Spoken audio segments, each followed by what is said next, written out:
is largely a matter of focus and discipline. And he's gone high. Unless, of course, you're too undisciplined to focus. Oh, he's nowhere. Straight into the sun. Oh, that's okay. You should see him at an Easter egg hunt. It's the following Christmas before he finds one. Watch him move around. Look up in the sky. Is it a bird? Is it a plane? No, it's Mike Hussey wishing he had better sunglasses. Not good, is it? Because it's going to be on replay and it's going to be shown a lot of times. Australia's Mark Waugh could usually catch a bullet out of a gun. In the air and oh! Not on this occasion, and Australia lost the test by 5 runs. Mark Waugh has dropped the cash. Doesn't normally miss those when it's wide. It's a very wide delivery. Gets through Mark Waugh too fast, I think. It sort of hits him in the mid-drift. Here we see Australian fast bowler Damien Fleming on a hat-trick. Oh, he's got him. What a magnificent catch. Another one's gone. He's on a hat-trick. Damien Fleming has already got a test hat-trick. Got another chance here at the Adelaide Oval. Oh, Warne's dropped it. Can you believe that? Shane Warne, who got a hat-trick at the MCG, has dropped the hat-trick catch. Maybe someone should have warned him. Well, Shane Warne will be distraught. Great mates with Damien Fleming. Here are some Kiwis showing they really are flightless birds. Chance dropped him well there. In what would prove to be their worst ever test defeat. Really was the sitter. Morrison got the edge from tail and he put it down at third slip.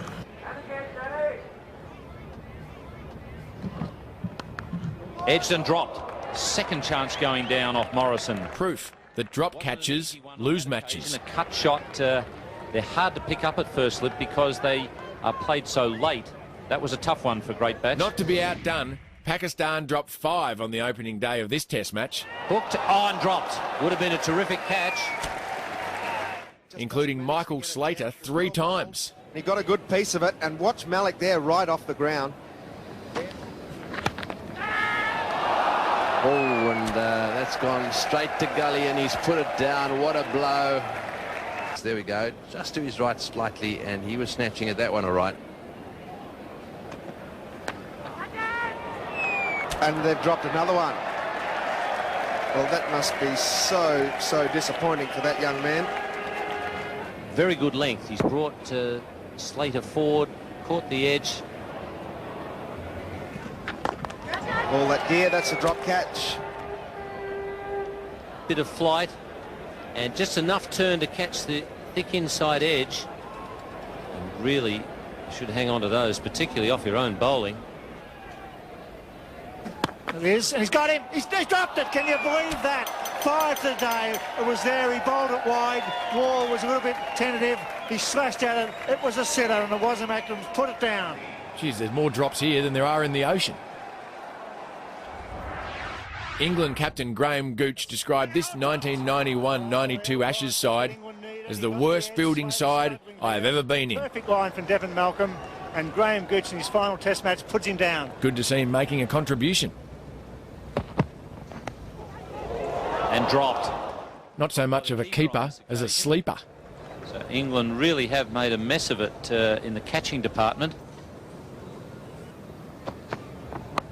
It's close. He's dropped it. And that's a big let off for Mark Waugh and big disappointment for Lewis and England. So, just how bad were they? Ask Devon Malcolm. In the air, got it! Oh, he's dropped it. That is unbelievable. It really was a lollipop. Back to Devon Malcolm, and he dropped it, then looked around, didn't know where it had gone. Have another look at it. Well, it's a really wild slash on the up from Michael Slater. It dawdled back. It was a little cuckoo, actually. Shouts of catch, and it's Devon Malcolm. And has he got this one? Devon Malcolm, I'm sure he has eye trouble. Judging by the way he tried to take that caught and bowled, he really misjudged that one badly. I think Michael Slater thought for a moment that he had caught it. So does that mean? And no, he's dropped it. Well, a big deflection there, went flying in the direction of Rhodes, and it seemed to me that he got his glove to it.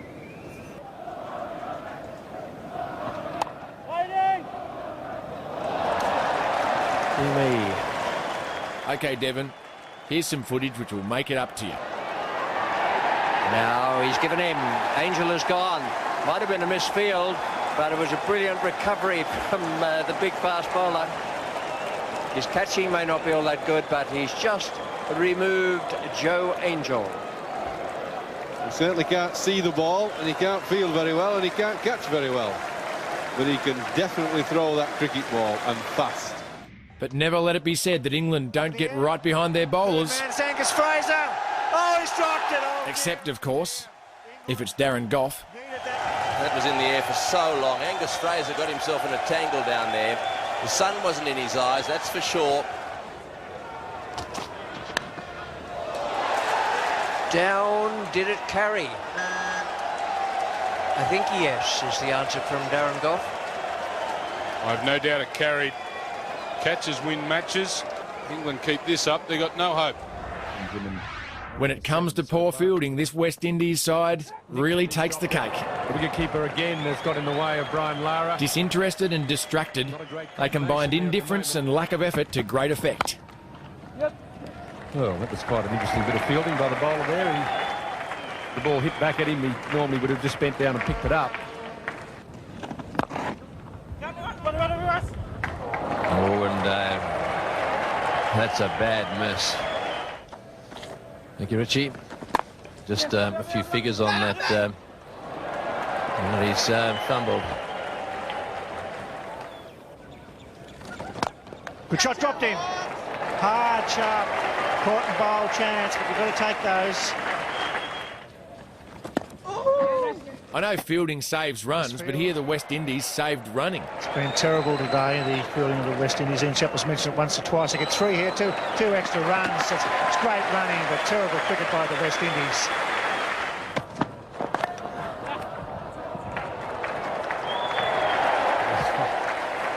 It's not, well, it's a half smile.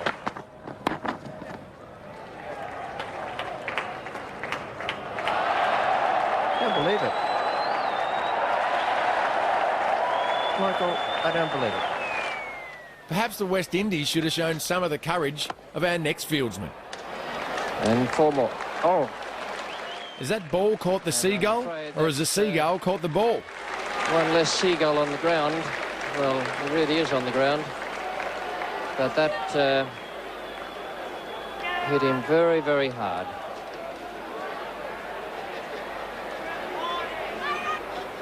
It's a beautiful shot from Clive Lloyd, and unfortunately on its way through collecting that seagull there. You should have picked him in the team, Clive. And the seagull flying away, the one that was actually hit.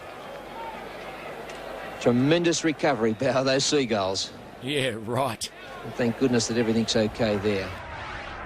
When the Zimbabwe selectors rushed to bring in fielding supremo Gus Mackay, some asked why. And this outfield is very fast, and I think he's missed it. He's gone diving in there, and this is Gus Mackay's first piece of fielding, and he's plugged everything, knees and elbows. He stopped the ball before the rope with his right shoulder blade and then into the team's gear. That's a horror story. 4 runs. For when it comes to ability in the field, some players are not to be outdone. Flicked away fine as well. It's running away down towards the boundary. Whilst Gus, well, he just came undone. It's 4. Well, he's having a nightmare out there. This man has been drafted into the side to make a difference. Have a look at that for a divot. Peter Apps, the groundsman, big week ahead. Well, at least he's trying. Very trying. Well, he tried to throw it, but it didn't go in the direction in which he intended. Can hardly believe that. He had a really good chance of running out the batsman. Yes, I'm afraid Gus is not having a very good day. Gus Mackay, we salute you. Oh, he's got hold of that one, and it's all the way. Oh, beautifully taken down there. Oh, even this sight screen operator can feel better than most of the so-called pros. How can you ever possibly drop a catch when a bloke can do it like that? Now that is discipline and focus. He was out of his traps like a flash.